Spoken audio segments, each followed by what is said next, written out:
En el 2001 empezó lo que hoy en día es conocida como la Guerra de Afganistán. Este conflicto, que apenas terminó en el 2021 oficialmente, se produjo en respuesta a los eventos ocurridos el 11 de septiembre, donde un suceso de nivel mundial acaparó la atención del mundo entero: el derribamiento de las Torres Gemelas. Fuerzas militares de Estados Unidos y otros países fueron desplegadas en territorio afgano, con el objetivo de terminar con el culpable del ataque en territorio norteamericano, Al-Qaeda y su líder Osama Bin Laden. Durante esta extensa guerra, además de los eventos trágicos que produce un conflicto bélico tanto para los países que se ven envueltos en ella y para la población civil, se suscitaron una cantidad extraordinaria de eventos paranormales y misterios narrados por militares. OVNIs, criaturas extrañas, fantasmas, desapariciones misteriosas y un sinfín de acontecimientos inverosímiles se suman a la lista de estos sucesos. Esta es una de esas historias.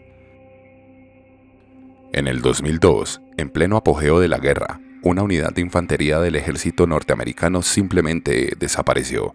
Esta unidad estaba haciendo trabajos de patrullaje en la cordillera de Kandahar, en el sur de Afganistán. Era como si se los hubiera tragado la tierra. De la nada, habían dejado de usar las radios. No se había recibido noticia de ellos por más de 12 horas. Nadie parecía tener información. Tampoco se había recibido una marca de verificación, que significa que una tropa de hombres había entrado en contacto con el enemigo, que básicamente es lo primero que se hace cuando se entra en combate.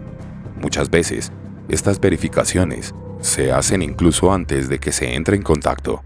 Todo esto con el objetivo de que en caso de que se necesite apoyo logístico o militar en el sitio del enfrentamiento, la asistencia pueda llegar más rápido y pueda ser más eficaz. Es por esto que la situación fue sumamente extraña y poco convencional.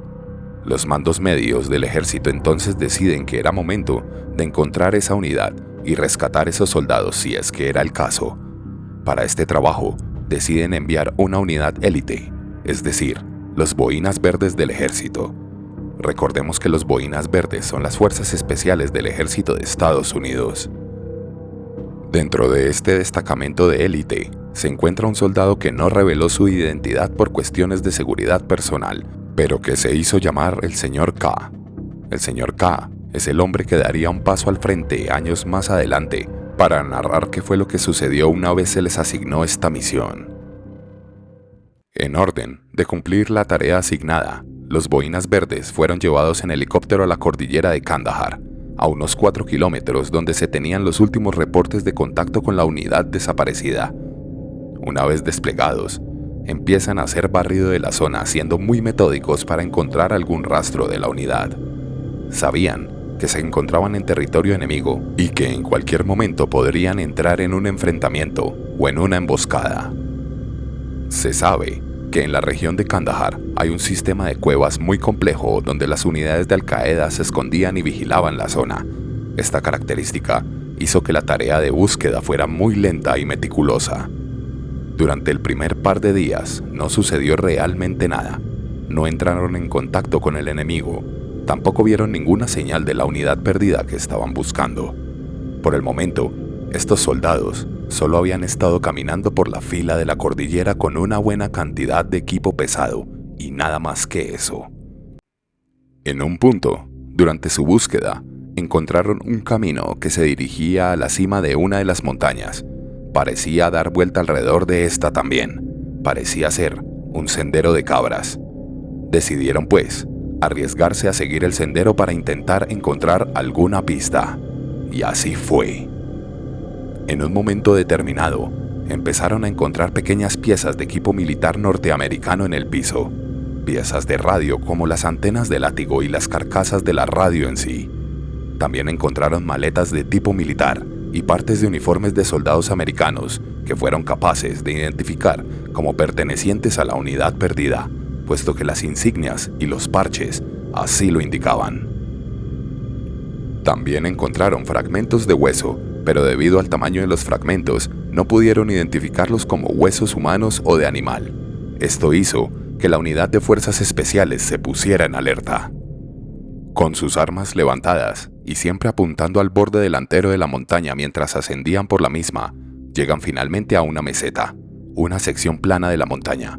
En esta sección había varias cavernas, o por lo menos lo que parecen ser entradas a las mismas. Empiezan a revisar entonces las entradas a estas cavernas. En la entrada de un par de estas aberturas había más equipo militar y ropa norteamericana. Algo había sucedido allí. El señor K, que es quien nos narra esta historia, está mirando precisamente a una de las cuevas, la más grande de hecho, y le parece ver algo de movimiento, pero no tuvo tiempo de reaccionar. Dejemos que sean sus propias palabras las que nos cuenten la historia. A todos nos tomó desprevenidos. Siempre estábamos preparados para cualquier situación de combate, pero definitivamente no para esto. Era un hombre de al menos 3.6 a 4.5 metros de altura. Esto era un monstruo. Barba roja. Su cabello era más bien largo, más allá de sus hombros, de un rojo escarlata. Entonces Dan, uno de mis compañeros, empieza a correr hacia él y empieza a disparar, lo que nos llevó a todos a la realidad porque al principio no podíamos creer lo que estábamos viendo. Era surrealista. Ahí fue cuando mi entrenamiento se activó. Pura memoria muscular completa. Mientras Dan se mueve hacia él, otro hermano abre fuego y yo empiezo a disparar. Esta criatura, gigante, monstruo, como quieras llamarlo, ensarta a Dan. Ahora lo tiene en esta pica. Lo atraviesa y mientras lo tiene atravesado en su lanza, viene por más. Todos simplemente reaccionamos. Derramamos una lluvia de fuego sobre él. No sé qué fue, pero recuerdo que todos estábamos como, dispárenle a la cara, dispárenle a la cara. Ahora bien, nuestros componentes eran armas M4, teníamos también 308 y teníamos Barrett 50. Todo esto suena más largo de lo que fue. Estamos hablando de 30 segundos. El gigante recibiendo múltiples impactos y todavía se movía, hasta que finalmente cayó. Calculo yo que habría recibido más de 50 disparos directos. Dan estaba muerto. Entonces pensé, ¿y por qué un buen hombre, probablemente uno de los mejores hombres que conozco, ahora está muerto? Antes de irme, ya estaban iniciando la llamada en una línea 9, que es una solicitud de evacuación médica. Y de repente, no es una solicitud de evacuación médica. De la nada, apareció un helicóptero, porque como les dije, había un gran precipicio y una caída en picado, por lo que el helicóptero simplemente sobrevoló la caída, donde dejó caer una red, que es como una red de carga. Nos dijeron que teníamos que cubrir a la gran criatura y consiguieron otro helicóptero más grande para que pudiera cargarla. Y así, lo tenemos allí. Esta cosa era demasiado grande. No podíamos moverla. Olía peor que un zorrillo, como un cadáver que lleva expuesto mucho tiempo. Una vez que llegó el helicóptero más grande, soltó sus ganchos, se ató la red en la que tenía la criatura y se fue. Lo que oíamos en la radio es que se tenía una posible criatura humana muy grande. Adicionalmente, a este aterrador relato, el señor K indica que aquel ser tenía 6 dedos tanto en pies como en manos y unas uñas extremadamente largas. Además de su olor nauseabundo, presentaba 2 hileras de dientes tanto en la parte superior como en la parte inferior de la boca. En su piel parecía haber protuberancias que parecían hongos. También menciona que llevaba piel de animal que cubría parte de su cuerpo y pies. El señor K también relata que cuando regresaron a la base, sus superiores ya estaban enterados del hecho. El grupo de fuerzas especiales fue aislado e interrogado y después se les hizo firmar un reporte de operación falsa donde se narraban hechos muy diferentes a los que realmente habían ocurrido. El incidente fue reportado como cualquier combate regular con el enemigo que se estaba librando en la guerra. El señor K afirma que entre sus principales razones para revelar esta historia es que la gente merece saber la verdad acerca de humanoides que habitan en la Tierra y porque no considera justo que la muerte de su compañero en acción haya sido encubierta de esta forma infame. Varios años después de que el señor K trajera el incidente a la luz pública, otro testigo narró su relato. Esta vez, fue uno de los pilotos que posteriormente transportaría la criatura de una base militar a otra, todo en terreno afgano. Habían 6 hombres en mi grupo y fuimos enviados a las montañas de Afganistán para recoger una cosa hasta la base. Teníamos que transportar algo a través de las montañas en el avión. Lo que pude ver fue que esta criatura tenía 6 dedos y recuerdo haber colocado mi pie junto al de él y era extremadamente largo. Él estaba envuelto en una red y medía unos 3,6 metros más o menos. Lo que no puedo decirte es el peso de esa cosa. Aproximadamente unos 680 kilos mientras lo subían a la aeronave. Si quitas el peso de los perdigones y todas las cosas que utilizábamos para sujetarlo, calculamos su peso en alrededor de 498 kilos. Este relato fue traído a la luz pública por un programa de radio en Estados Unidos llamado De Costa a Costa.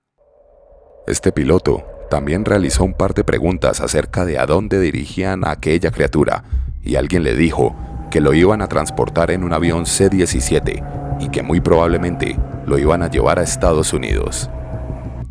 Lo realmente inquietante de las declaraciones del piloto es que no son del mismo año del relato del señor K. De hecho, las declaraciones del piloto son del año 2005, lo que indica que probablemente el ser que vio el piloto es otro ser de la misma especie, pero que fue localizado en la misma zona. Entonces, ¿esto probaría que hubo un segundo incidente? ¿Qué fue lo que encontró el ejército de Estados Unidos en Afganistán? Hay que recordar que estos relatos sobre humanoides gigantes se pueden encontrar alrededor del mundo y en muchas culturas, no siendo solo parte del folclore tradicionalista de ciertas regiones, sino también haciendo parte de relatos activos en la modernidad. Varios teorizan que el ocultamiento de menciones oficiales por parte de los gobiernos respecto a estos encuentros se debe al impacto social que tendría un descubrimiento tal sobre las teorías evolutivas y religiosas. Sin embargo, debemos recordar que incluso en la Biblia se hacen menciones de gigantes precisamente con 6 dedos en pies y manos que no se encontraban muy lejos, al menos en el relato, a la región de Kandahar. Abraham Lincoln, Josephus e incluso nativos peruanos hablan de seres con las mismas características, gigantes con 6 dedos en pies y manos, rápidos en la furia, temibles en la batalla, atemorizantes a la vista y aterradores al escucharlos. Pero como siempre, tú tienes la última palabra.